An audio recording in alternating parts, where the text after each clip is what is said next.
Ahora me gustaría pasarle la palabra a Rafa Pasarini.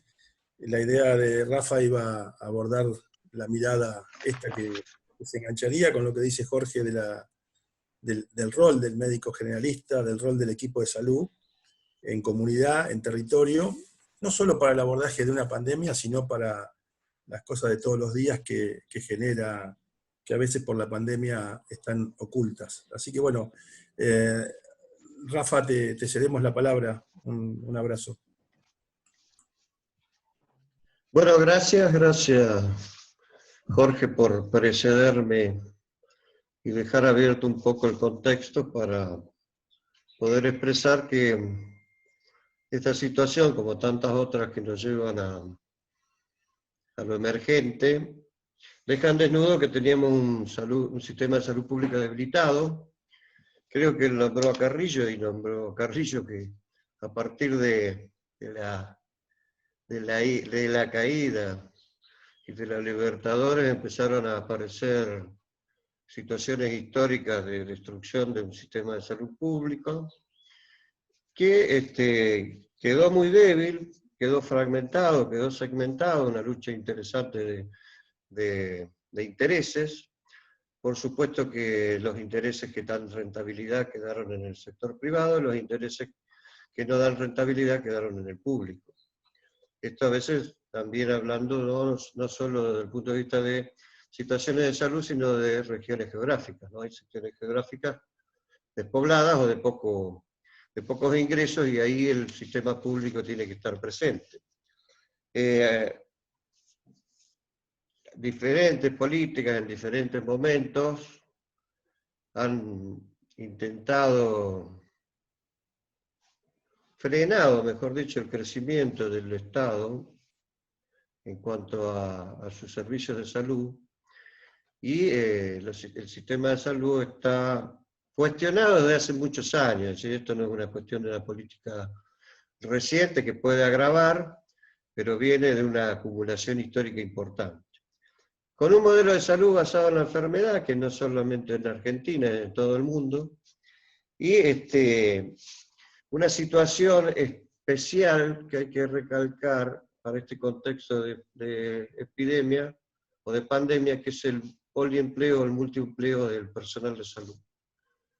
Médicos, enfermeros, mucamas, están ocupando diversos lugares en una realidad económica que tienen que sobrevivir teniendo varios empleos, lo cual hace que cuando tengamos a alguien que está supuestamente contaminado, su baja es en 2 o 3 sectores. Esto un poco en general, planteando lo que es históricamente el sistema de salud argentino, que venimos reclamando desde la Federación de Medicina General, para que haya políticas públicas que lo empoderen.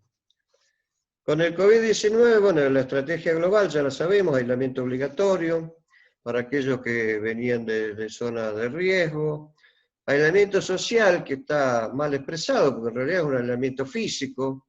El aislamiento social no debe existir, sobre todo teniendo en cuenta que tenemos muchos medios de comunicarnos y de vincularnos.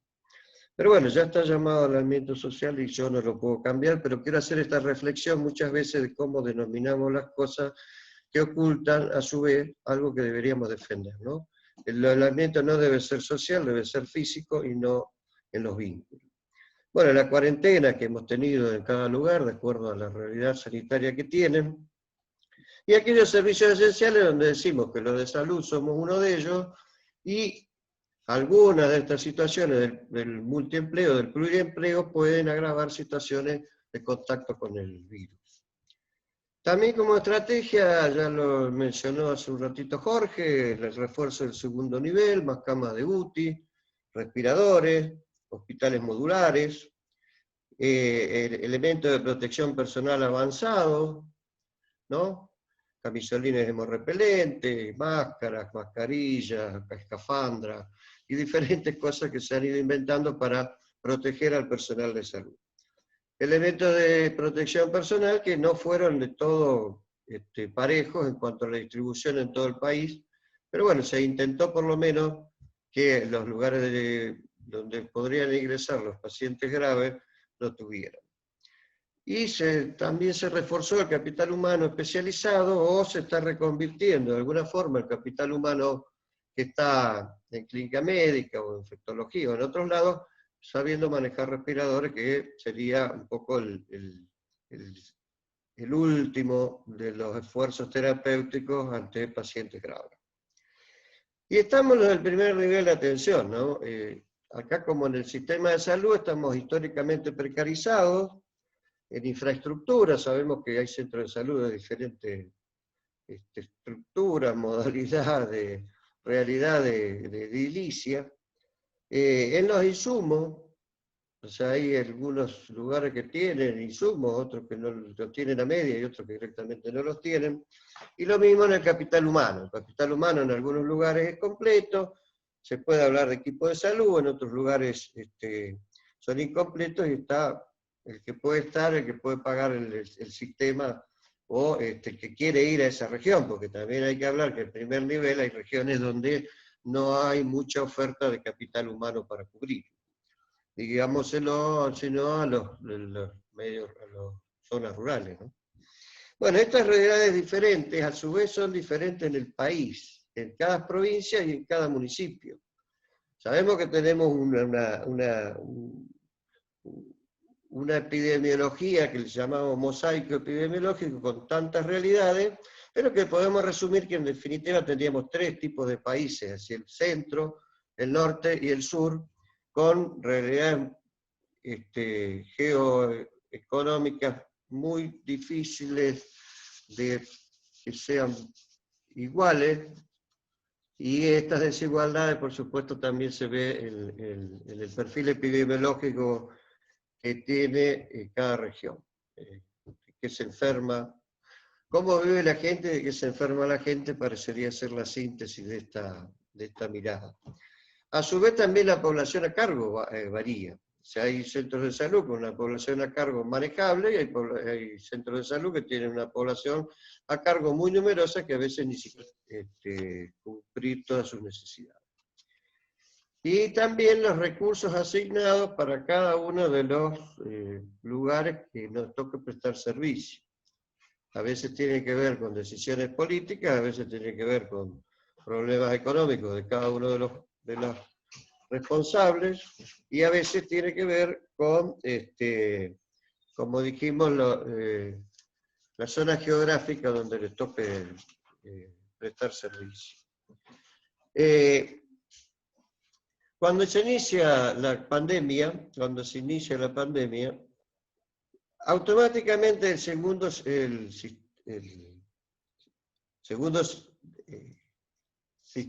nivel de atención, el segundo nivel de atención, es decir, los hospitales, quedaron paralizados. Se paralizaron. Es decir, para prepararse para la pandemia se suspendieron las cirugías programadas, se suspendieron las ecografías, se suspendieron los laboratorios, se suspendieron los extendidos de Papa Nicolau, se suspendió todo para prepararlos para la pandemia. La pandemia está regulada, está dentro de todo parámetros muy aceptables y muy, evidentemente, hay que reconocerlo, que está dando resultado la estrategia, pero bueno, el primer nivel de atención quedó ahí un poco con directivas contradictorias, con desconcierto en los equipos, y a su vez con respuestas tardías sobre el modo de atención que debíamos llevar adelante. Por ejemplo, la Organización Mundial de la Salud saca una recomendación para los primeros niveles de atención el 23 de abril. Esto habla claramente, y estamos hablando de OPS, OMS, que vienen con toda la historia de la pandemia europea, es decir, que no es que esto responde a la necesidad de la Argentina, responde a la necesidad del primer nivel de toda la parte occidental, por lo menos. Eso llevó a que nosotros mismos nos empezáramos a buscar nuestra organización o reorganización, le llamamos así, una búsqueda de reorganización ante la pandemia. Todos los esfuerzos y todas las miradas estaban puestos en el segundo nivel, en las unidades de terapia intensiva, y el primer nivel de atención quedó un poco a la deriva durante un tiempo interesante, que nos permitió que nosotros mismos tomáramos de alguna forma la posibilidad de pensarnos, de repensarnos, de organizarnos. Dividimos rápidamente que el paciente que podía llegar al primer nivel de atención era un paciente o respiratorio, que podría llegar a ser un COVID, o un no respiratorio, que no debería ser un COVID, por lo menos a grandes rasgos y simplificando las cosas. Sobre el paciente respiratorio empezamos a realizar gestión.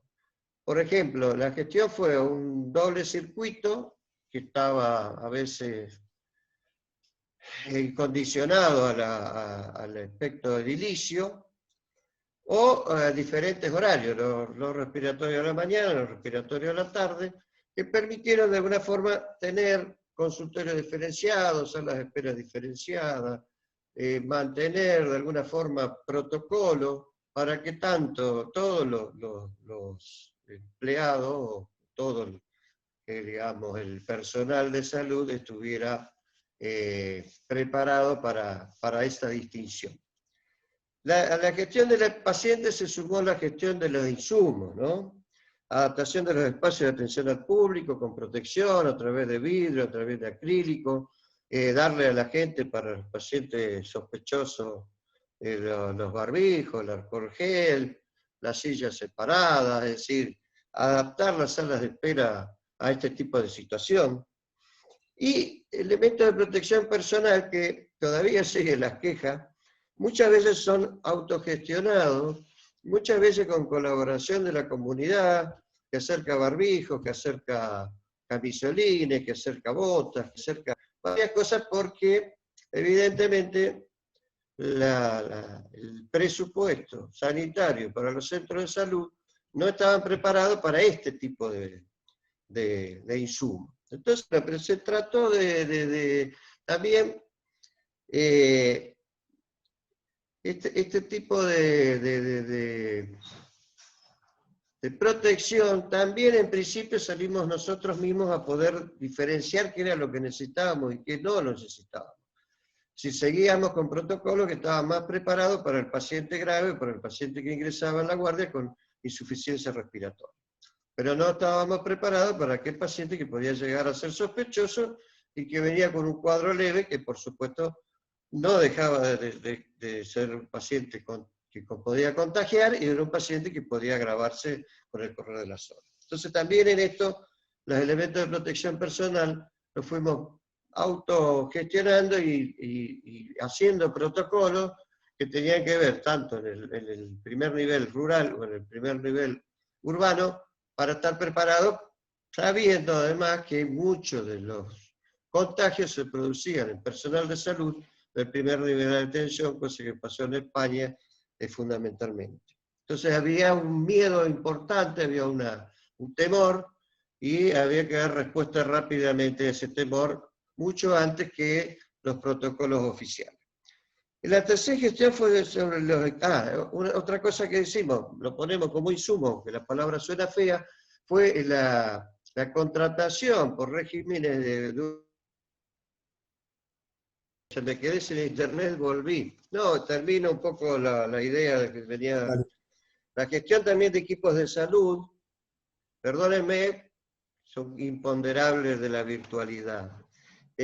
Capacitación y entrenamiento de los equipos de salud, ya dijimos, a veces con materiales propios. Adaptación horaria, muchísimas veces se reacomoda el consultorio para las diferentes disciplinas. Se intentó no suspender la parte de nutrición, la parte de kinesiología, se la trató de poner en horarios donde no habría pacientes respiratorios. Reuniones grupales para trabajar fundamentalmente situaciones de angustia o de organización. Por esto que decíamos, ¿no? La pandemia evidentemente generó un desconcierto que era necesario de alguna forma contener. El paciente no respiratorio, que acá es lo importante, ahora también lo decía hace un rato Jorge, el paciente no respiratorio sigue existiendo. Las personas siguen enfermándose o siguen estando enfermas de lo que nosotros los veníamos viendo antes de que apareciera esta alerta. Bueno, acá se da turno por horario, se trata de que no se amontonen en la sala de espera, se las cita a veces directamente de forma personalizada, se trata de que ingresen de a uno, por eso se adaptó también la sala de espera, se organizó la asistencia en relación a la población vulnerable y a controles de salud prioritarios, a la vacunación, es decir, a seguir manteniendo aquello que nos ha costado a todos los que tratamos de que la promoción de la salud y la prevención de enfermedades desde la protección de la salud, seguir estando vigente, porque si no volvemos para atrás años y años y años de lucha contra un modelo centrado en la enfermedad. Entonces eso se trata de mantener. Se reforzó la mirada psicosocial, sabiendo que mucha gente que está en cuarentena o que por ahí está en aislamiento obligado tiene problemas psicológicos, problemas sociales, problemas económicos, entonces se le trata de dar contención en la medida de lo posible, lo que hablábamos un poco el otro día con Rubén, que tiene que ver con la población que uno tiene a cargo y con los recursos que tiene. Pero bueno, eso se trata de hacer, y esa es un poco la reorganización que proponemos. Hay una evaluación periódica de este modelo de atención. Si realmente tenemos que seguir con respiratorio por un lado, con no respiratorio por otro lado, si tenemos que ver, hay lugares que han cerrado centros de salud, hay lugares que algunos centros de salud lo han reconvertido en la parte respiratoria y los otros atendiendo lo otro. Hay tantas realidades como sistemas existen provinciales y a veces municipales. Y siempre tenemos que recordar, y esto es algo que transmitimos constantemente a los equipos de salud, que debemos continuar con las acciones de cuidado de la salud. El cuidado de la salud excede la mirada de que si es sano o si es enfermo. El cuidado de la salud es saber que la salud es un derecho, preservarla es lo mejor y perderla es un déficit, ¿no es cierto? Tener salud es algo positivo y no tenerla es algo negativo. De todas formas, el cuidado se extiende en todo el proceso, con los sanos, con aquellos que queremos estar en un proceso, como una embarazada o alguna enfermedad que tiene sus primeros momentos y todavía no tiene complicaciones. El cuidado de la salud debe presentarse. Y para terminar, ahora sí, con el primer nivel de atención, intenta, en los diferentes lugares, coordinar nuevamente con el segundo nivel de atención cómo asistir a esa comunidad.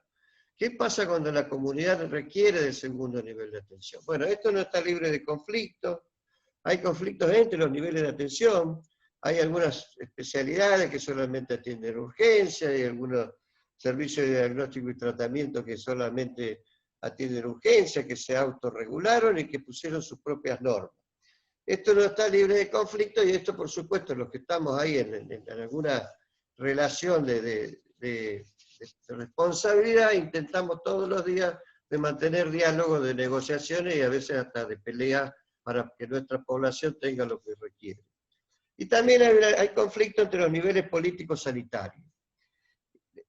La falta de participación del primer nivel de atención, de las ciencias sociales y otras disciplinas en las decisiones que se han tomado, ha llevado a un choque muchas veces entre las normativas y la realidad. Esto genera nuevos desconciertos. Y esto también genera nuevos reclamos. Nosotros decimos, bueno, está muy bien que se hayan tomado decisiones centralizadas en el inicio de la pandemia, pero ahora hay un montón de consecuencias del aislamiento que deben ser consideradas y deben ser vistas y deben tener respuesta. No deben agravarse. Es decir, nadie discute que el aislamiento llamado social, llamado por mí aislamiento físico, debe mantenerse de acuerdo a cada realidad, por supuesto, regional. Ahora hay que hablar de realidades. Hay lugares que no han tenido contacto con el virus, hay lugares que están muy bien para que la cuarentena se pueda levantar, hay otros lugares que tienen que rever constantemente estas situaciones, de los comercios sí, de los comercios no, quién se integra, quién no se integra, quién sale, quién no sale. Pero digamos, este aislamiento no podemos dudar, y esto no es político, es evidentemente médico y es terriblemente real, que este aislamiento está generando nuevos problemas de salud que tenemos que estar a la altura de las circunstancias. Entonces, como la comunidad que nos rodea depende de un primer nivel de atención, es el primer nivel de atención el que viene alertando sobre estas problemáticas. Situaciones de violencia, situaciones de suicidio, situaciones de personas adictas que entran en situación de falta de su de atención especializada, personas vulnerables o personas en situaciones de salud que necesitan sí o sí que se reactive el sistema sanitario para poder atenderla, y etcétera, etcétera y etcétera, que todos estamos viendo y que estamos tratando de aportar en cada una de nuestras realidades sanitarias a las autoridades para que tengan la respuesta que corresponde.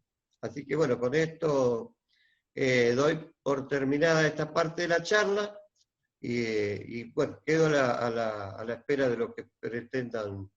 ¿Qué pretende usted de mí? Vamos a decirlo así. Abrazo.